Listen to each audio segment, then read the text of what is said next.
नमस्कार दोस्तों आपको पता है कि सीरीज़ शुरू हुई है जो हमारी, जिसमें हम लोग ऑब्जेक्शन हैंडलिंग कर रहे हैं। ऑब्जेक्शन हैंडलिंग, जो भी लोग आपको सवाल कर रहे हैं उस सवाल का हम सही सही जवाब क्या दे सकते हैं या कुछ आंसर क्या दे सकते हैं, जिसकी वजह से आपका जो काम है वो बढ़ सके, आपका क्लोजिंग जो हो सके। तो उसी कड़ी में हम ये 13वां एपिसोड कर रहे हैं, जिसमें आज हम कवर करेंगे कि जब जो लोग कहते हैं आपको कि मेरा रिश्तेदार एलआईसी एडवाइज़र है, मैं उसी से पॉलिसी करूँगा, जहाँ मेरा दोस्त मेरा एडवाइज़र है तो मैं उसी से पॉलिसी लूँगा। तो उसके लिए हमने जवाब क्या देना होता है, क्योंकि कई बार हम सोचते हैं कि वो बात कहें जहाँ हम टाल मटोल करते हैं कि मेरा रिश्तेदार मैं उससे पॉलिसी करूँगा, वो एडवाइज़र है। तो आप लोग उसको छोड़ के आए तो ठीक है, उसी से करवाना। पर आप लोगों ने जवाब क्या देना, क्योंकि आपने क्लोजिंग की तरफ तो कुछ किया ही नहीं ना, उसके ऑब्जेक्शन को हैंडल नहीं किया, उसको कोई जवाब सटीक जवाब नहीं दिया जिससे आपकी क्लोजिंग हो सके।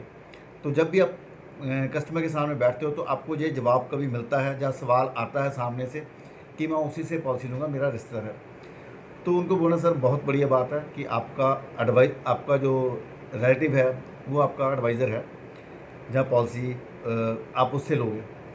तो आप ये बोलो साथ में, सर अच्छी बात है ऐसा होना, क्योंकि घर में परिवार में कुछ ऐसा मेंबर हो तो हमें अच्छा लगता है, हम उसी से सलाह कर सकते हैं, बातचीत कर सकते हैं।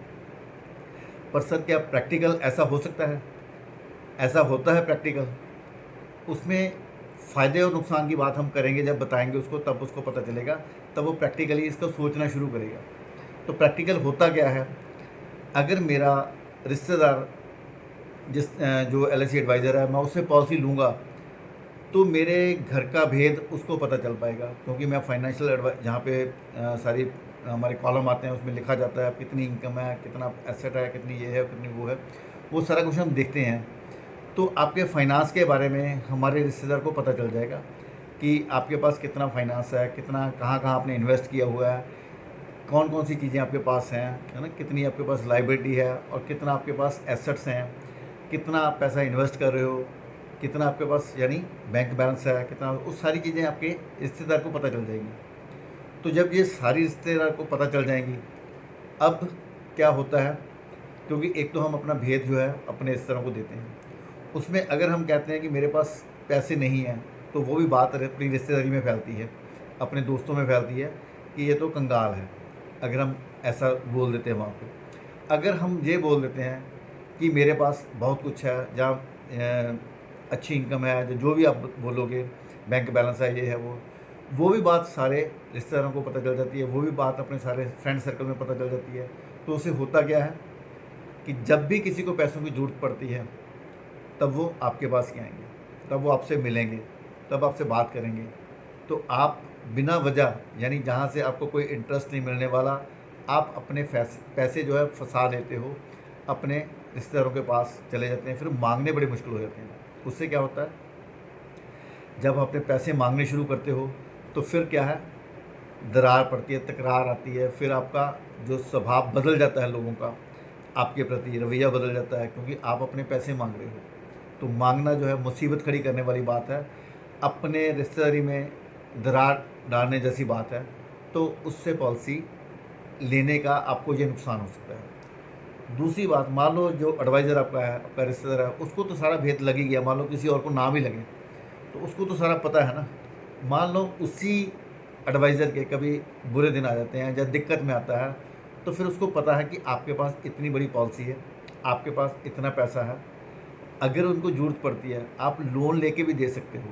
उसको ये भी पता है कि लोन मिल जाएगा इस पे, भाई मैं मुसीबत में हूँ, मेरे को तो ये पैसा चाहिए चाहिए, अगर नहीं तो मैं अगर ये नहीं करूँगा तो मेरे को मैं फंस जाऊँगा, तो मेरी हेल्प करो। तो वो किसके पास आएंगे, फिर आपके पास आएंगे। जब आपके पास आएंगे, आपको अब मजबूरी हो जाएगी उसकी हेल्प करने, क्योंकि उसको पता है कि इसमें लोन भी मिल जाएगा, इसमें ये भी हो सकता है, ये भी पॉसिबिलिटीज़ हैं, वो सारी की सारी उसको पता है। कई बार वो हो सकता है कि आपका सोचे, आप मैं तो प्रीम देना था, मैंने ये करना, वो सोचेगा नहीं यार प्रीम इस बार हम रोक देते हैं, मेरे को पैसे चाहिए तो आप इस बार मेरे को दे दो, बाद में कर दूंगा।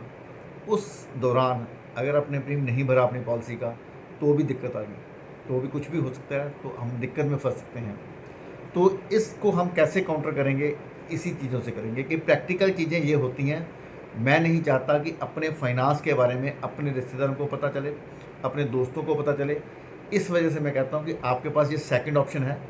आप पॉलिसी जो लेनी हो, अपने फाइनेंस के बारे में कोई बात करनी हो, तो आप किसी सेकंड पर्सन से यानी मेरे से करवाएं, तो आपको फ़ायदा रहेगा। दिक्कत में नहीं फंसोगे, प्रॉब्लम नहीं आएगी, क्योंकि आप मेरे को तो मना कर सकते हो, बाकी किसी को नहीं मना कर सकते। अपने परिवार में कैसे मना करोगे, दोस्तों को कैसे मना करोगे, रिश्तेदारों को कैसे मना करोगे, तो वो दिक्कत है। ये आपका कम से कम आप इस तरह से बातचीत करके उसको एक प्रैक्टिकल चीज़ बता सकते हो। बाकी बहुत सी चीज़ें हैं। तो एक तो ये हो गया कि मेरे रिश्तेदार या मेरा दोस्त, उसके पास एजेंसी है, आप इसको काउंटर कर सकते हो। बाकी फिर कभी आप अपने रिश्तेदारों के, अब दूसरा इसका पार्ट क्या है, दूसरा ये भी है ना, मान लो आपके ही रिश्तेदार हैं, तो फिर आप क्या बोलोगे, है ना, आपके भी तो रिश्तेदार हैं जिसकी आप पॉलिसी करते हो। तो अगर ये प्रॉब्लम आती है, यहाँ पे ये बात आती है, तो फिर आप उसको क्या बोलोगे, वो भी तो हमने काउंटर करना। ये नहीं कि हमने ये, तो हमने उस लोगों को सलाह दी है जो लोग हमारे रिश्तेदार नहीं हैं, जो रिश्तेदार की बात करें कि मेरा रिश्तेदार एडवाइज़र है, तो अगर आपने पॉलिसी आपने बेचनी है, आप मार्केट में आप जा रहे हो, आप उसके सामने कस्टमर के सामने बैठे हो, तो वहाँ पे ये बोलना है। पर दूसरी तरफ आपने ये तो नहीं अपने रिश्तेदारों को छोड़ देना है, अपने दोस्तों को छोड़ देना है, अपने मित्रों को छोड़ देना है, अपने अड़ोस पड़ोस को छोड़ देना, ऐसा नहीं है, वो भी आपने करना है। वो आप अब दूसरे एंगल से देखेंगे। जब हम जाते हैं अपने रिश्तेदारों के पास जाते हैं, अपने दोस्तों के पास जाते हैं, तो फिर आपने क्या बोलना है। अगर वो कहते हैं यार, क्योंकि उन्होंने कहीं से सुन लिया होगा, तो फिर ये बोलते हैं, फिर उनको बोलना कि आप, मैं आपका रिश्तेदार हूँ, आप मेरे को छोड़ के बाहर जाओगे, आप मेरे को छोड़ के किसी दूसरे से पॉलिसी लोगे, आप मेरे को छोड़ के कहीं और जाओगे, तो मेरे पे क्या बीतेगी, कि लोग मेरे को क्या कहेंगे ना, मेरे रिश्तेदार मेरे को क्या कहेंगे, दूसरे रिश्तेदार जो है वो मेरे को क्या कहेंगे, मेरे दोस्त मित्र जो हैं वो दूसरे मित्र मेरे को क्या कहेंगे। आपका मित्र ने किसी दूसरे से पॉलिसी करवा ली, आपके रिश्तेदार ने किसी दूसरे एडवाइज़र से पॉलिसी करवा ली, तो यहाँ पे दोनों तरह से हमने जीतना है, दोनों के सवालों के जवाब हमने देने हैं। और अगर आप मेंटली प्रिपेयर हो, आप इसको जानते हो, इसको सीखा हुआ है आपने, आप फिर बोल पाओगे। तो आप लोगों ने पॉलिसी दोनों को बेचनी है।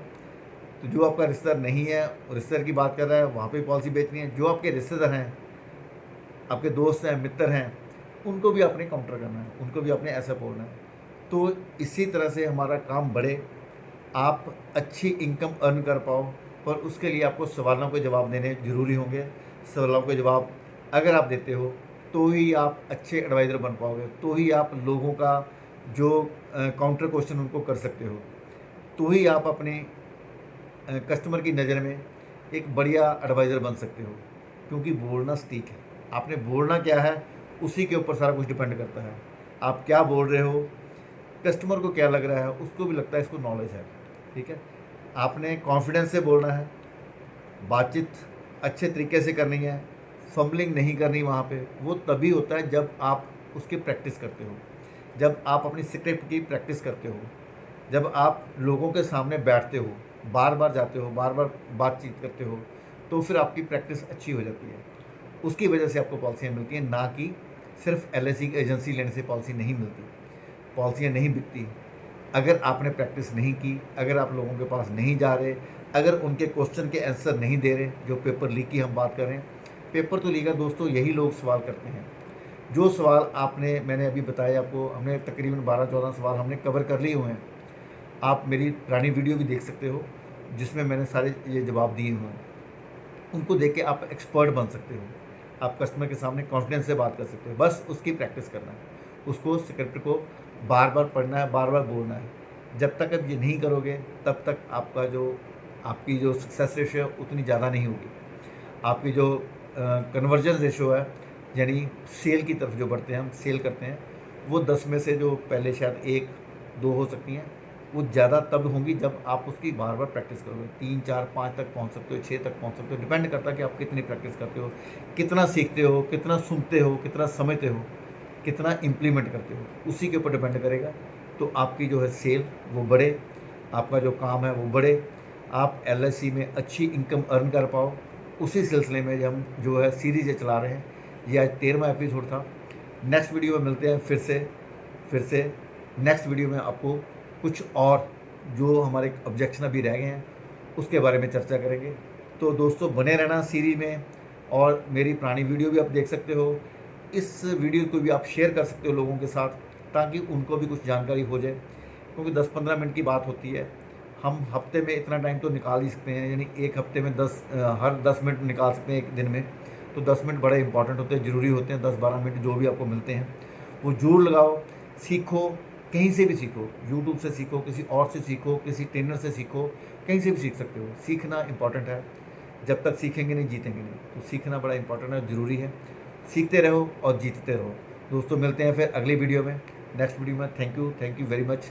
इस वीडियो को भी शेयर कर देना अपने साथियों के साथ, दोस्तों के साथ। थैंक यू दोस्तों, थैंक यू वेरी मच।